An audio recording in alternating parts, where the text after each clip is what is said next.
अस्सलाम वालेकुम। AWC digital media के साथ मैं हूं अमीनुल कमर और आज हाजिर हैं नाजरीन आपके लिए लिथियम बैटरी के सेटअप के नराडा कंपनी के काउंटर पर, जो कि मुल्तान में एग्जीबिशन है सोलर शो में।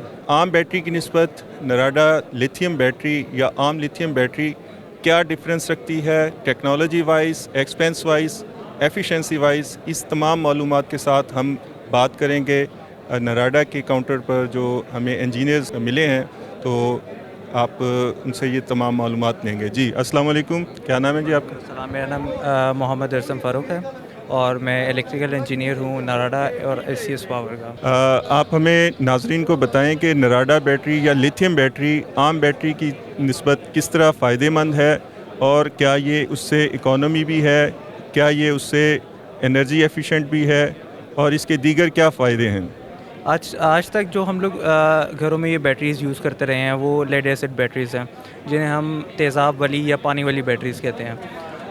अब उसमें ड्रॉबैक ये होता है कि आपने अगर सोलर इन्वर्टर के साथ लगाना है तो वो आपको 4 बैटरीज़ लगानी पड़ती हैं एक इन्वर्टर के साथ, जबकि आपके पास जो लिथियम बैटरी है इसका आपको एक ही बैंक लगता है एक इन्वर्टर के साथ। एक तो ये सबसे बड़ा फ़ायदा।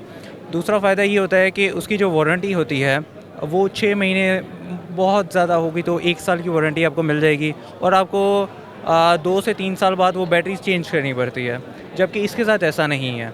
इसकी जो लाइफ साइकिल्स हैं वो भी इससे बहुत ज़्यादा है। इसकी वारंटी हमारे पास जो है वो 5 ईयर्स वारंटी हम इसकी ऑफ़र कर रहे हैं और plus life time service warranty भी हम इसकी देते हैं और इसकी जो लाइफ है वो 10 ईयर प्लस है। अगर आप लाइफ साइकिल्स में आएँ तो हमारे पास जो बैटरी नराडा की है और एससीएस पावर की है, इसके हम लोग 6000 प्लस साइकिल्स क्लेम करते हैं।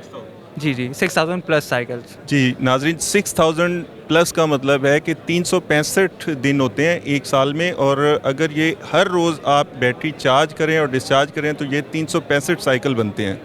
तो 6000 साइकिल प्लस का मतलब है कि आप 365 को आप मल्टीप्लाई करेंगे तो ये 10 ईयर प्लस इनकी लाइफ बनती है।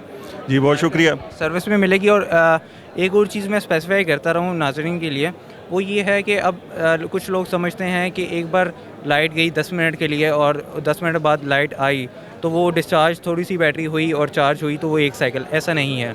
एक साइकिल आपका तब कंज्यूम होगा जब 80% आपकी बैटरी डिस्चार्ज हुई और उसके बाद जब 100% चार्ज होगी तो वो आपका एक साइकिल माना जाएगा। नाज़रीन, लिथियम बैटरी आम बैटरी की निस्बत कैसे एफिशिएंट है और इसकी इकोनॉमी रेट क्या है वो भी हम पता करते हैं कि क्या ये आम बैटरी से सस्ती है, महंगी है, या इससे हमें क्या फ़ायदा होगा। जी ज़रा इस पर रोशनी डालें। जी बिल्कुल। लिथियम का सबसे बड़ा ये एक लेटेस्ट टेक्नोलॉजी है। जो हमारे पास ट्रेडिशनल टेक्नोलॉजी थी वो काफ़ी रन आउट हो चुकी हुई है और वो रिडंडेंट हो चुकी हुई है। जहाँ पे वो 4 बैटरीज लग रही थी वो आपने एक बैटरी बैंक लगाना है, आपको सर्विस वारंटी भी मिल रही है, आपको 5 ईयर्स वारंटी भी मिल रही है, आपको लाइफ साइकिल्स की वारंटी भी मिल रही है। और बजाय इसके कि आपने हर 2 साल बाद अपनी 4 की 4 बैटरीज़ आप रिप्लेस करें, आप एक बैंक लगाते हैं और 10 साल से 12 साल आप आराम से, आपको कोई फ़िक्र नहीं होता। अच्छा, मेरे नॉलेज में ये भी है कि लिथियम बैटरी बनिस्बत आम बैटरी लोड ज़्यादा ऑपरेट कर सकती है। बिल्कुल। अच्छा, सबसे बड़ा फ़ायदा ये है इसका कि इसके साथ ना सिर्फ सेल्स लगे होते हैं, इसके साथ आपका BMS, जिसको हम बैटरी मैनेजमेंट सिस्टम कहते हैं, वो भी लगा होता है। उसका फ़ायदा ये होता है कि वो करता है, ये आपके सेल्स को मॉनिटर करता है। जैसे अगर आपके सेल्स जो होते हैं वो वोल्टेजेस और करंट के साथ काम करते हैं, मतलब कि 3.3 वोल्ट, 100 एम्पेयर, 200 एम्पेयर, इस तरह से सेल्स की वोल्टेजेस और एम्पेयर रेटिंग होती है। ठीक है। अब ये क्या करेगा कि जैसे ही ये देखता है कि मेरा एक सेल जो है वो ओवर वोल्ट पे जा रहा है तो ये प्रोटेक्शन पे चला जाता है। जैसे ही सेल अंडर वोल्ट पे आता है तो ये दोबारा प्रोटेक्शन पे चला जाता है। आपने देखा है आपके घरों में अगर शॉर्ट सर्किट वगैरह होता है तो अगर आपकी लेड एसिड बैटरीज होती है वो तो उसी टाइम ख़राब हो जाती हैं, फूलना शुरू हो जाती हैं, लेकिन इस केस में ऐसा नहीं होता। जो BMS है, ये जो इलेक्ट्रॉनिक सर्किट बोर्ड है हमारे पास, PCB BMS जिसे हम बैटरी मैनेजमेंट सिस्टम कहते हैं, वो क्या करता है कि जैसे ही कोई मसला आता है तो ये फ़ौरन अपने आप को प्रोडक्शन में भेज देता है। बजाय इसके कि इसके सेल्स ख़राब हों, उसके पास एक मॉनिटरिंग अथॉरिटी होती है कि वो अपने सेल्स को इस तरह से मॉनिटर कर सकता है। उसका जो स्टेट ऑफ चार्ज है उसको अच्छे से मॉनिटर कर सकता है। मतलब कि वो ये करता है कि जब जितना बैटरी को चार्ज चाहिए वो उतना ही चार्जिंग लेगा, जबकि लेड एसिड बैटरीज ऐसे नहीं करती है, वो चार्ज लेती रहती हैं, जिसकी वजह से उनकी एक तो लाइफ भी कम होती है और दूसरा आपने देखा होगा कि बल्जिंग का फैक्टर बहुत ज़्यादा आता है बैटरीज़ में। तो वो इसी वजह से होता है कि उनके पास कोई इलेक्ट्रॉनिक सर्किट नहीं होता उसको मॉनिटर करने के लिए। जी, इसका मतलब ये है कि आम बैटरी की निस्बत अभी तक हम जो 2 पॉइंट डिस्कस कर चुके हैं, आम बैटरी की निस्बत ज़्यादा सेफ़ है, ज़्यादा एफिशिएंट है। और अब तीसरा फैक्टर हम इसमें देखेंगे कि आम बैटरी की निस्बत इसकी कॉस्ट को हम कैसे कंपेयर करते हैं। कॉस्ट को अगर आप कंपेयर करते हैं, आपने 2 से 3 साल में अगर अपनी 4 बैटरीज रिप्लेस करनी है तो ये 10 से 12 साल में आपको एक बैटरी लगेगी। ठीक है, इनिशियल कॉस्ट इसकी थोड़ी सी ज़्यादा है, मतलब कि वो भी आप कंपैरेटिवली अगर देखा जाए तो 1 लाख के अराउंड अबाउट है। लेकिन जब आपने 12 साल में 4 दफ़ा 16 बैटरियाँ, मतलब कि आप 4 को 4 से मल्टीप्लाई करेंगे तो 16 बैटरीज रिप्लेस करने से बेहतर है आप एक बैंक लगाएं और आपको उसी में सारा ये चीज़। यानी कि अगर हम एक बैटरी या 2 बैटरी फ़र्ज़ करें 1 लाख रुपए में लेड एसिड ख़रीदते हैं। जी, अगर आपने 48 वोल्ट इन्वर्टर के साथ बैटरी लगानी है तो वो आपकी 4 बैटरीज़ लगेंगी। 4 बैटरीज़ को जब आप सीरीज़ करते हैं तो आपके पास 48 वोल्ट में आ जाता है। जबकि ये एक अकेली बैटरी जो है 40 अच्छा, इसमें भी डिफरेंट वेरिएंट्स हैं। हमारे पास 24 वोल्ट में भी है और 48 वोल्ट में भी है, 51 वोल्ट में भी है। यानी कि अगर हम 4 बैटरी को कंपेयर करें तो लेड एसिड बैटरी हमारी तकरीबन 2 लाख रुपए की बनती हैं और ये हमारी उसकी निस्बत 4 लाख रुपए में हमें पड़ेंगी। अंडर 4 लाख में पड़ेंगी आपको। 3 लाख से 4 लाख के दरमियान ये रेंज करती हैं 100 एम्पेयर का बैंक। और अगर आप 200 एम्पेयर में चले रहें तो वो अब 4 लाख आपको कॉस्ट पड़ जाती है। जी बिल्कुल, आपके ऊपर डिपेंड करता है, आपके ऊपर डिपेंड करता है आप कितना बैकअप लेना चाहते हैं।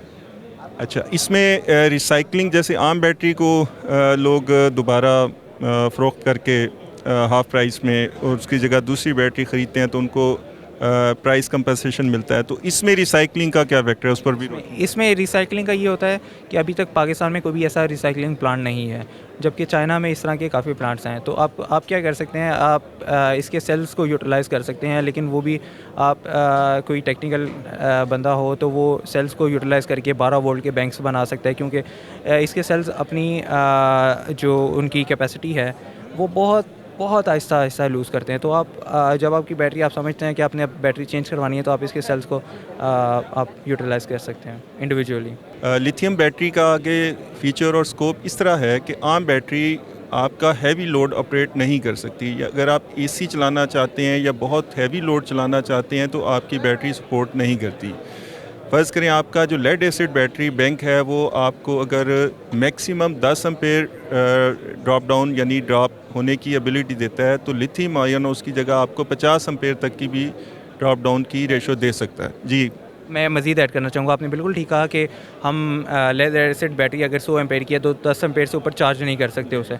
लेकिन अब दूसरी इन्फॉर्मेशन भी आपकी बिल्कुल करेक्ट थी कि 50% से ज़्यादा नहीं। लेकिन जो हमारे पास बैटरीज़ हैं, नाराडा भी, STS पावर भी, ये 1C बैटरीज़ है। 1C का मतलब ये होता है कि अगर आपके पास 48 वोल्ट 100 एम्पेयर का बैंक है, यानी कि 5 किलोवाट की बैटरीज़ है, तो आपको वो पूरा 5 किलोवाट जो है पूरा का पूरा आप उसके ऊपर लोड चला सकते हैं। ये इसका सबसे बड़ा प्लस पॉइंट है कि जो आपको लेड एसिड बैटरीज़ में देखने को नहीं मिलता। आप इसके ऊपर एसीज़ चलाएं, आप इसके ऊपर फ्रिज चलाएं, आप इसके ऊपर कोई भी अपना हैवी लोड भी आप डाल सकते हैं, ठीक है, तो वो आपको पूरा बैकअप देगी।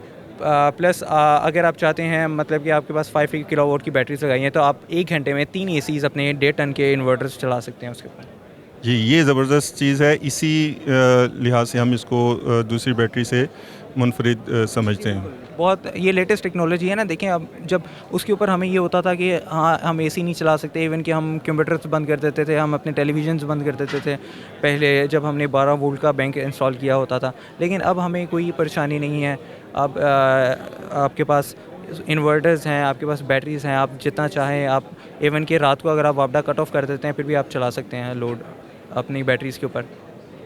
जी नाजरीन, आप इससे अब समझ चुके होंगे कि आम बैटरी के साथ हम अगर वापडा से बिल्कुल निजात हासिल करना चाहें तो पॉसिबल नहीं है, क्योंकि आम बैटरी आपको रात में बैकअप नहीं दे सकती। लेकिन लिथियम बैटरी जो आगे फ्यूचर है, जिस तरह के हालात चल रहे हैं, तो उस लिहाज से हमें इस पर स्विच होना पड़ेगा कि हम दिन में जो एनर्जी प्रोड्यूस कर रहे हैं और अगर वो सारी की सारी इस्तेमाल नहीं करते तो वो हम लिथियम बैटरी में स्टोर कर दें और वही लोड जो हम दिन में उस सोलर पर ऑपरेट कर रहे हैं वो सारे का सारा लोड हम रात को भी ऑपरेट करते रहें। तो इसके साथ ही मुझे इजाज़त दीजिए। बहुत शुक्रिया। अल्लाह हाफ़िज़।